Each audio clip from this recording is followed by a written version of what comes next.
We'll start from cluster sampling again.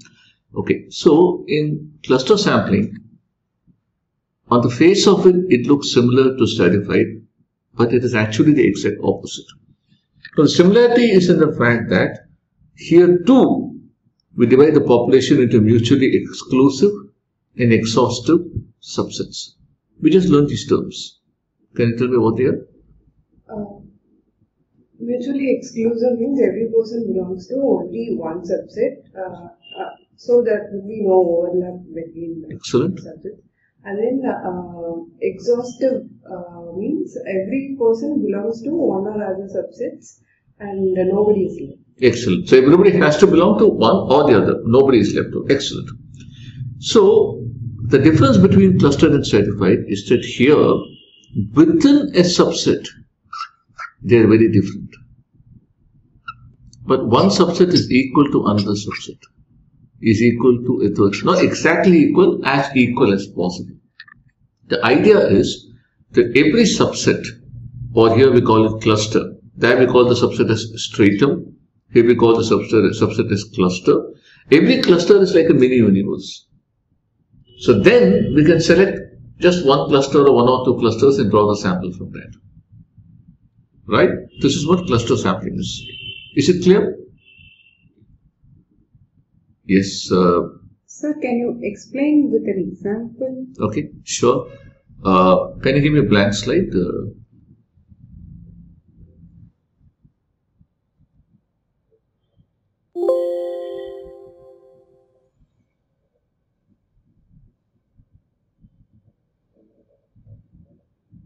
Yes. So, let us say we are measuring the income of people. Average income of people is our study objective. Okay. Now, criteria of relevance here would be whether the person is a postgraduate or the undergraduate, because education affects the income. Also, the person is young or old, because older people, because they have worked more, there will be more senior positions, they will have higher income. Okay. So, in stratified sampling, stratum 1 will have younger undergraduate people. Stratum 2 will have younger postgraduate people. Stratum 3 will have older undergraduate people. Stratum 4 will have older postgraduate people. So within the stratum it is very similar, they are all the same, but they are very different from each other. Whereas in cluster, again let's assume we are taking 4 clusters. So cluster 1 will have younger undergraduate and younger postgraduate and older undergraduate and older postgraduate. Same thing cluster, same thing cluster 2 will have, cluster 3 will have, cluster 4 will have. So every cluster is a mini universe.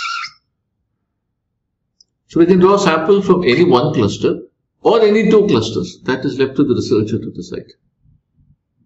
Now, as so the clusters here could be different cities?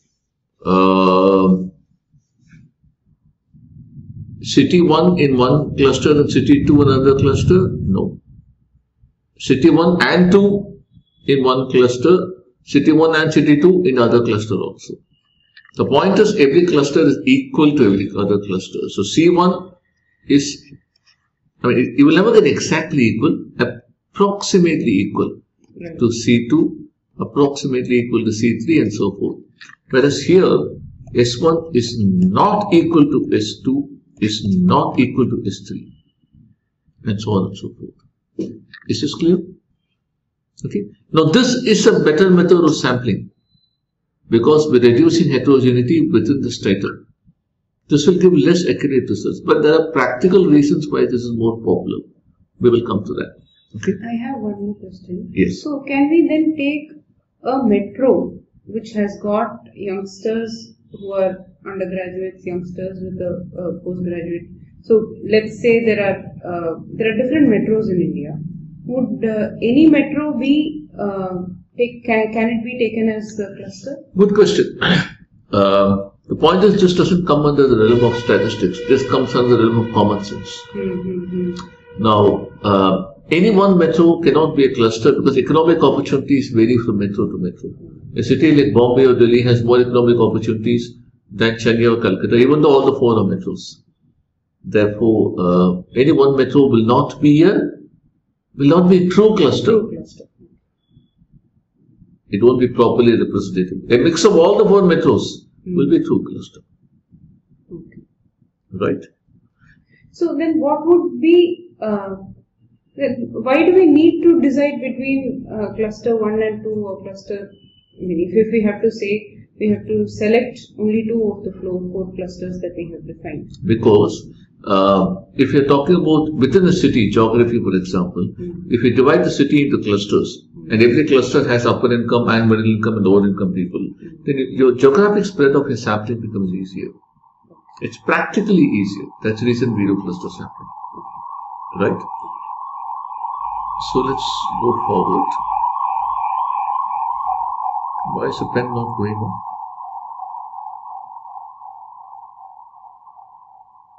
Okay, so can we go forward? So just to repeat what we said earlier, in stratified sampling, it is homogeneous within a cluster and heterogeneous between clusters. In cluster sampling, it's heterogeneous within a cluster, homogeneous. Every cluster is similar to every other cluster. So it's a similar mix of people is a correct word. Every cluster is equal to every other cluster. Is it clear? Let's go forward. Okay. So, as we said earlier, cluster sampling is not necessarily the most accurate form of sampling. In fact, it is indeed not the most accurate form of sampling. However, it is practically the most accurate form of sampling. And the way that works is, for house-to-house studies, at one time this used to be the major form of market research in India. So you will take a random sample of, let's say this is the city. Okay, this is the entire city. We will take 10 random addresses from the voters list or something. Okay, around every 10, we will do 10 or 15 or 20 interviews.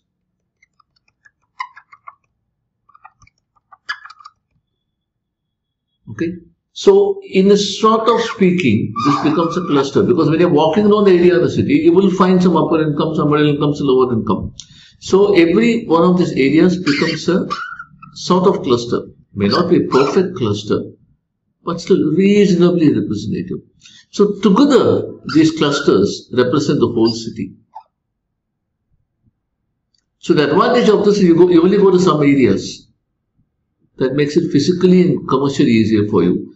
2, since you just go to the area and then you go from house to house, you don't need a full list of all the addresses. You just need those 10 initial addresses. This is clear? So this is called multi-stage cluster sampling. Why? In stage 1, we are selecting those clusters, those areas. We are saying we'll have one address in Nungambakam, one address in Kodambakam, one address in Ashoknagar, one address in Annanagar, one address in Gandhinagar. So we are selecting different clusters. That is stage 1. Stage 2, within the cluster, we start with one house. Then we interview every second house, every fourth house, every sixth house, every eighth house. What is that? Plus 2, plus 2, plus 2. That is systematic. So this is called multi-stage cluster sampling, which has got systematic built into it. Is that clear? Right? So this area is commercially efficient, and I want to stress this. It is not necessarily the statistically most accurate, but it is commercially the most efficient form of sampling for field research. Not for telephonic surveys, for field research. When you're sampling from a database, a list of people, systematic sampling is the most efficient. When you're doing sampling on the field, house to house, multi-stage cluster sampling is the most efficient. So I'll just type the note exactly here. It is called multi-stage cluster sampling.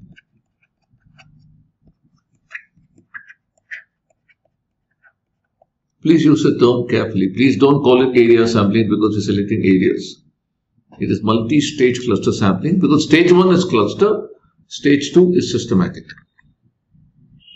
And inherent in this is an assumption that every area that we're taking, every locality is sort of acting as a cluster. Is it okay? Are we clear on this? Have you understood simple random, systematic, stratified, cluster? Especially the difference between stratified and cluster? We'll go forward. Okay. Now, yes, so it suffers from obvious weaknesses in a statistical sense, it suffers from obvious weaknesses. We will not include all the areas in the city. Our clusters may not be perfect clusters. No one area is perfectly like the city, but a combination of areas will be. But it's commercially efficient, which is what I was saying before we came to this slide. And since no one area will be exactly representative, we are sort of addressing by widespread of areas, 10 areas. Right? Okay. Now I also said. I have a doubt. Yes. So from a statistical sense. Yes. While you're saying this is the most commercially efficient. Yes. From a statistical sense, what could be are there any drawbacks? Yeah, the drawbacks are that we are consciously eliminating certain people because they live in localities which are not taking in our sample. So, in case those people are very different from the kind of people we're picking in our sample, we might have missed out at that point of view. Might have. There's a chance. And how big a problem is that? It varies from situation to situation. An experienced researcher will select the clusters in such a way that the problem is eliminated or at least minimized. If you're not experienced, you might end up taking the wrong kind of areas. Here is where statistics will not help you. It is a feel for the market and a feel for the field which will help you here. Right? You go forward. So, yes. I also said that you go every second house, fourth house, right? That we give a rule, and that rule is called the right-hand rule. Some of these things are getting outdated as online and telephonic research become more popular, but it's still relevant to some extent. So let us say this is the first house that we interview in that area. After completing the interview, the field investigator should come out and turn right.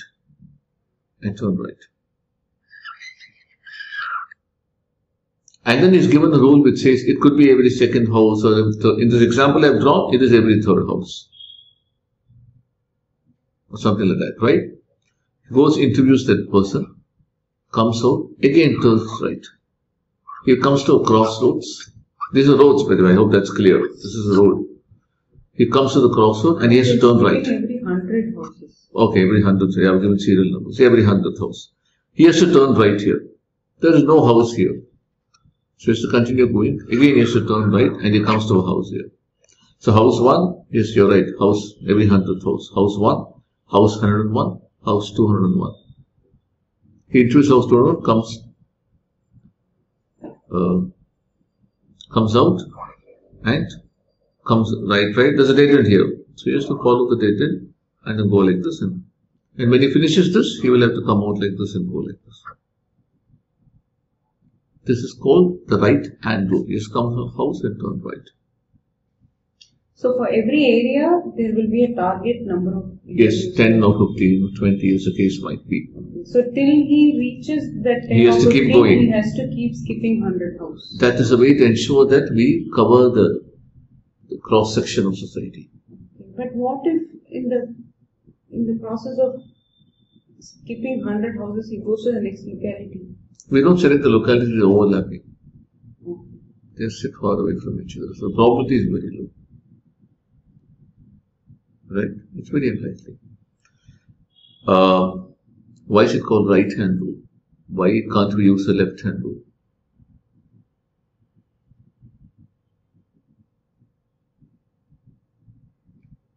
There's no reason. Why do we write from right to left or left to right or whatever? There's no reason. It's just one of those things. We decide to do right hand rule, the entire industry follows it. Equally, we could have done left hand rule and the entire industry would have followed it. So there's no logic for that. It's not that this is right and that is wrong. Some people have, some classes people have said it's because India drives from the left side of the road. No, there's no such logic. It is just one of those things. It's just convention, that's all. It's just clear. It's just an operational thing. There is not statistics. Please understand, there is no statistics. There is an operational part of market research in India or in South Asia. Okay? Let's go forward. Now, within a house, there are 3 or 4 or 5 people. How do you select whom to interview? Do you interview the person who is very pleasant and smiling at you? Or do you interview the person who is very pretty? No. We need a rule for that. Right? To ensure that the sampling is unbiased. So there's a word that you need to get familiar with. Sampling methods have to be unbiased. Right? So we can't afford a bias. We can't afford a bias that only the pretty people come into the sampling or only the polite people come into the sampling, so on and so forth. Right? So we have a rule here. This is called Krish because there's a scientist, a mathematician called Krish who developed this methodology. Okay? Now let's say, just for example, that our target group is adults in the age group of 18 plus. Could be men or women. Could be 18 or 35 or 50 or 60 or 70. Okay?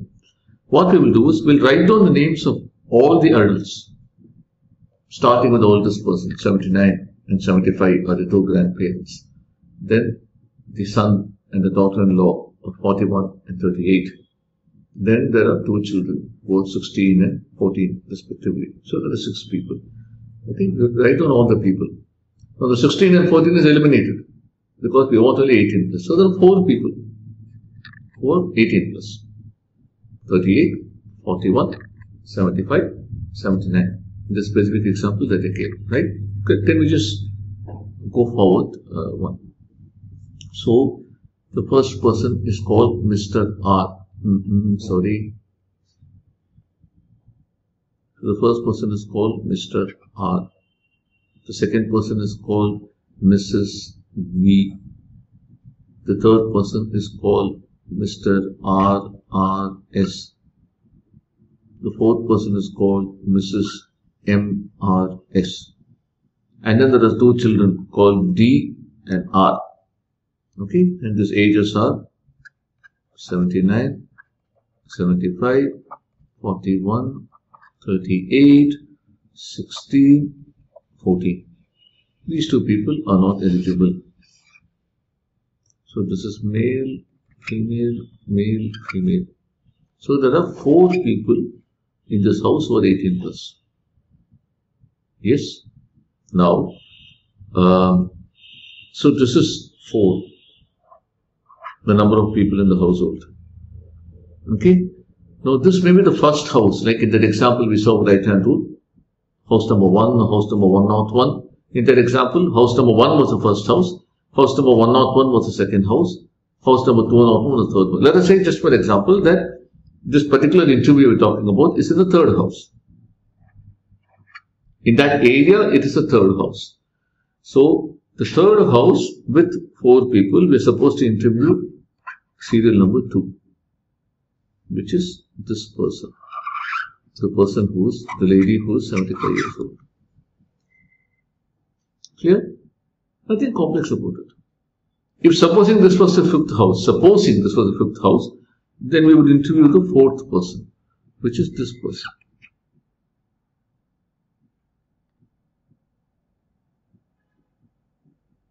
Is this clear?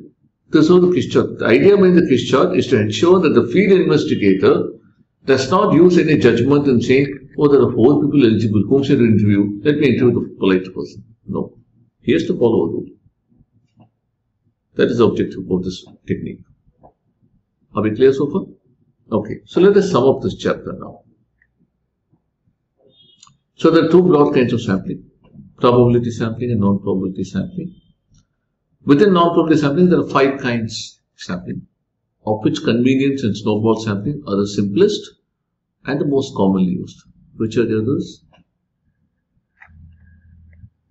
There is judgment, there is quota, and there is ABC sampling. Within probability sampling, there are 4 kinds of sampling, of which systematic is one used most often when you have a database, and cluster is one used most often in field studies. Which are the other 2? Simple random and stratified. Okay. Key terms to remember: universe, which is the same as population; sampling frame, which is a list of all the people; the respondent. Once a person answers the survey, becomes a respondent. You don't call him consumer after that. Heterogeneous, homogeneous. Clear so far? Okay, let's go forward. So we'll have an assignment now. You need to select a sample of 20 people from a population or sampling frame of 146 people. You have to use systematic sampling. I'm telling you that the random number starting point is 2. Serial number 2 is your random number starting point. Now, who will these 20 people be? Please tell me as you go along so that I can write it here. So what's the first step that you have to do?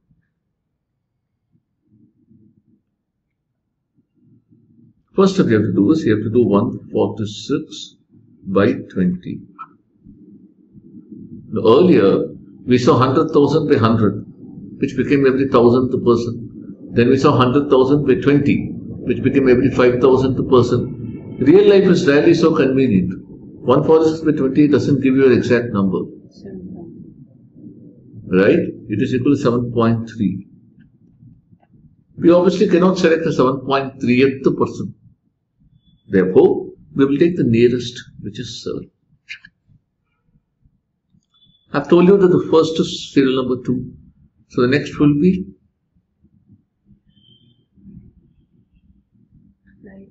9, 16, 23, 30, 37, 44, 51, 58, 65, 72, 79, 86, 93, 100, 107, 114, 121, 128, 135. These are your 20 people. Did I make a mistake here? Right? Okay. Let's go to the next assignment. Can we escape, delete this one and come back to the next one?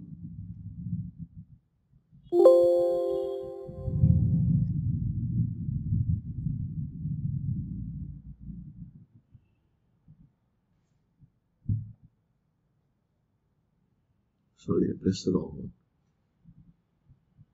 I didn't press slideshow, I think. Did I? No. Let's press escape. Yeah. So here we are. Second assignment. You have to measure the average height of a class of postgraduate students. So it's a class of postgraduate students, maybe first year or second year. The class has 200 students. You have to select a sample of 20 using stratified random sampling. What will be the stratum?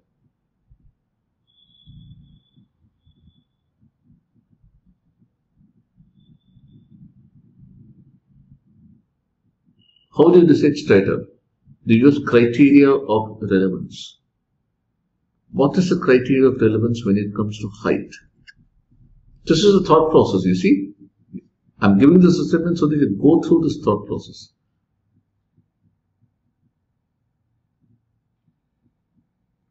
Yes.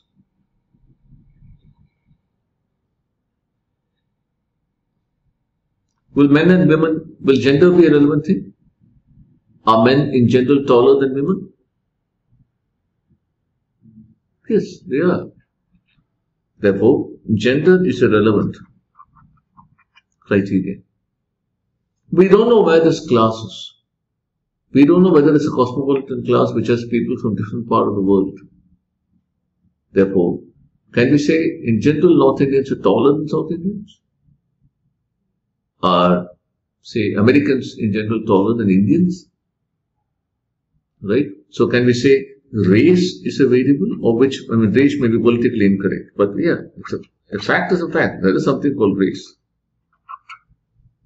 So different kinds of people. So can we say men, women, and on the other hand, races which are in general very tall, in general, right? Races in general which are, above average, and races in general which are like medium, not very tall.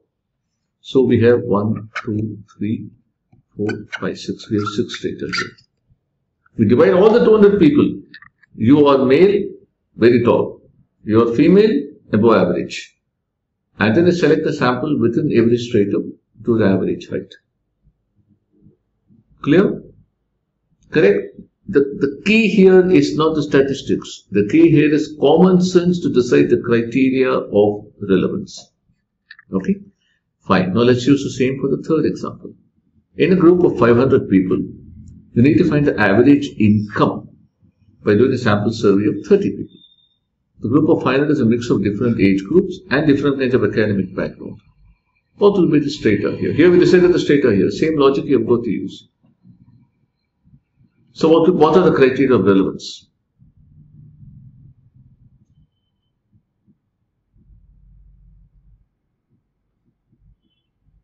We did the same example a few minutes ago. Younger people in general are not so senior compared to older people. So young and old. And on the other side, we can say, not even a graduate, school dropout versus a graduate versus a postgraduate. 1, 2, 3, 4, 5, 6. And it's a coincidence that there are 6 here and there are 6 here. It could be 8, it could be 4. There's no rule that every time you should have 6 strata. I keep coming back to this. You have to apply the criteria of relevance and decide what the strata are. It could be 2 strata or 6 or 10. That depends on the criteria of relevance. There is no rule there. Are we clear about these concepts? Can we close this chapter here? Okay.